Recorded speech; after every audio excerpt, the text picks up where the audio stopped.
সকাল সকাল ঘুম থেকে উঠে পড়েছি। ছেলে এখনও ঘুমাচ্ছে, তাই মশারিটা খুলে দিলাম আর কি। তোমরা হয়তো ভাবছো যে ছেলে ঘুমাচ্ছে তা মশারি কেন খুলছি। আসলে ও এখন না ঘুম থেকে উঠে আর ডাকাকে না আর কি, যে মা বলে আগে যেমন ডাকতো আর কি। এখনও একদম জামা প্যান্ট নিয়ে নিচে চলে যায়। তো মশারিটা টাঙা থাকলে কি হয়, ও হয়তো বেরোতে গিয়ে পড়ে যেতে পারে। সেই জন্য ও যদি কোনো দিন বেলা অবধি ঘুমায় তাহলে আমি মশারিটা খুলে তারপর নিচে যাই। আর হ্যাঁ, মানে বেলা অবধি ঘুমাতে তো পাই না, যেহেতু আমার স্কুলের জন্য আমাকেও উঠতে হয়, ওকে উঠতে হয়। তবে এই রবিবার এই একটা দিন আর কি ও একটু ঘুমায়। আমিও আর ডাকি না, যতক্ষণ ইচ্ছে আর কি ঘুমাক বলে। তো আমি নিচে এসে এই যে ব্রাশ ট্রাশ করে, কাজ ছিল না তাই চাল কুমড়ো কাটতে শুরু করেছি। চাল কুমড়ো, বুড়ো বুড়ো চাল কুমড়ো রান্না হবে না আর কি, হবে বড়ি। তো অনেক দিন ধরেই মা বলছে যে বড়ি দেবো আর কি, তো হয়ে উঠছে না। আজ রবিবার যেহেতু ফাঁকা রয়েছে, তো সেই জন্যই আজকে মানে কাল রাতে যেহেতু কলাই মানে বেটেও রেখেছে আর কি মিক্সিতে, এখন এই চাল কুমড়োটা বেটে রাখবো। চাল কুমড়োটা আগের দিন বেটে রাখলে ঠিক থাকবে না, সেই জন্য সকাল সকাল এটাকে ভালো করে কেটে পরিষ্কার করে ধুয়ে তারপর বেটে রাখবো। অন্য দিন হলে কি হয়, আসলে স্কুল থাকে তো অনেকটা তাড়া থাকে, কলাইটা আগের দিন বেটে রাখা যায় যেহেতু এখন শীত পড়ে গেছে, কিন্তু এই চাল কুমড়োটা তো আগের দিন বেটে রাখা যায় না। তো সেই জন্য মাকে বললাম যে রবিবার দেখেই বড়িটা দাও, তাহলে সুবিধা হবে আর কি। আর তাছাড়াও আমার ইচ্ছে হয়েছে বড়ি দেওয়া শিখবো। তো মাকে ওটাই বললাম যে কিভাবে বড়ি দিচ্ছ না দিচ্ছ সেটা আমাকে দেখিয়ে দেবে, আমি তোমাদেরকে দেওয়ার চেষ্টা করব যদি হয় আর কি। তো এই যে মাঠ থেকে ও নিয়ে এলো এই মূলোর শাক আর বেগুন। মূলো লাগিয়েছে, তো এখন সেভাবে মূলো হয়নি, মোটায়নি আর কি। তো শাক নিয়ে এলো। আর এবছর না বেগুনগুলো ঠিকঠাক হচ্ছে না, এই যে পচা নইলে পোকা লাগা এরকমই হচ্ছে। আর খুব একটা বেশি উঠছেও না, ওই কিছু করে উঠছে আর কি। আগে একদিন নিয়ে এসেছিলো, আর এই যে আজকে নিয়ে এসছি। 8টা বেজে গেছে, তো ছেলে উঠে পড়েছে। ছেলের জন্য এই যে ব্রাশ নিচ্ছি, ওকে ব্রাশ করাবো।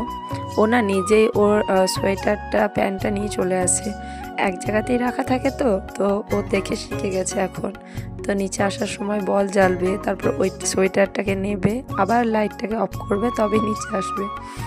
তো এই যে এখানে ও কিছু বলছিল আর কি ওর ঠাম্মিকে, কোনো একটা দাদার ব্যাপারে।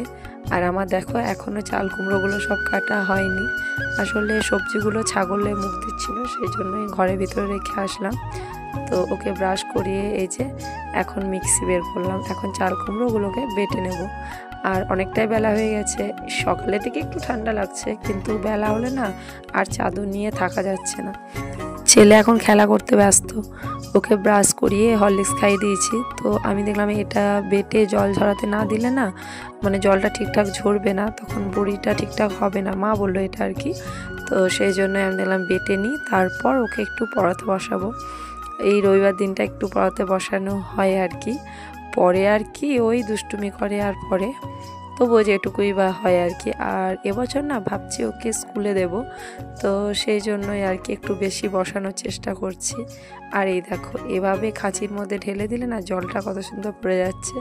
তো এটা মাই বললো আমাকে যে খাঁচিতে ঢেলে রেখে দাও, বা আমি আগেও দেখেছি এখানে আমাদের বাড়িতে চাল কুমড়ো দিয়ে বড়িটা হয় না, শুধুই বড়ি হয় কলাইয়ের আর কি, কিন্তু এখানে না চাল কুমড়ো দিয়ে বড়িটা খুব হয়। তো যাই হোক, জল ঝরিয়ে ছেলেকে একটু পরিয়েও নিলাম।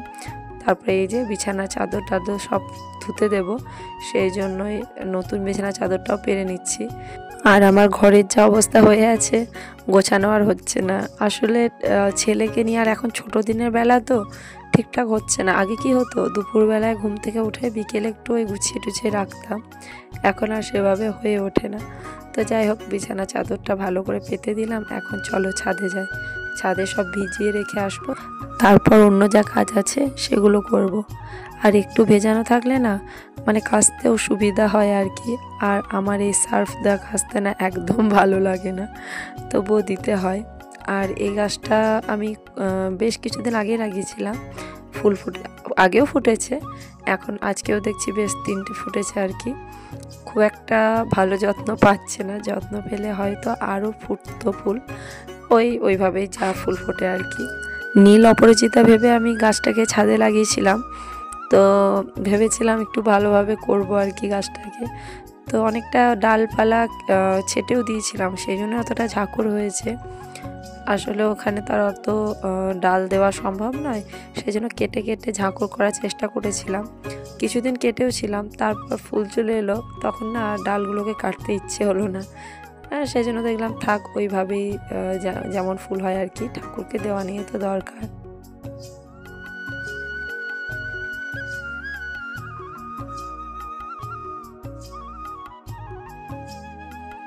উপরের ঘরগুলোকে ভালোভাবে ঝাঁট দিয়ে নিলাম। আসলে এখন যেহেতু ধান কাটা মারার সময়, তো যতই প্রত্যেক দিন ঝাঁট দিই না কেন, ধুলো পড়বেই উপরে। চারিদিক লাগানো আছে দরজা জানলা, তবুও এই যে ছাদে মা বড়ি দিতেও শুরু করেছে। কিছুক্ষণ দেখে নিলাম মা কীভাবে বড়ি দিচ্ছে আর কি। আমি আর ছেলে দুজনেই উপরে রয়েছি। তারপরে এই যে আমার চেষ্টা চলছে, মায়ের মতো অতটা পারফেক্ট হচ্ছে না, তবে হচ্ছে আর কি, কাজ চালিয়ে নেওয়া যাবে। আর আমার শাশুড়ি মার না একটা ভালো গুণ হচ্ছে, যেমনই পারি আর কি চেষ্টা করছি, এটাই অনেক। মানে এটা নয় যে না হচ্ছে না তোমাকে করতে হবে না, বা ঠিকভাবে করো, কথা শোনাবে, এরকম কোনো ব্যাপার নেই। তো মা বলছে যা হচ্ছে ওই করো, অসুবিধা নেই, আস্তে আস্তে শিখবে, একদিনে তার কেউ কিছু শেখে না। মা এই কথাগুলো বলে বলেই হয়তো কোনো কিছু করার ইচ্ছেটা জাগে আর কি।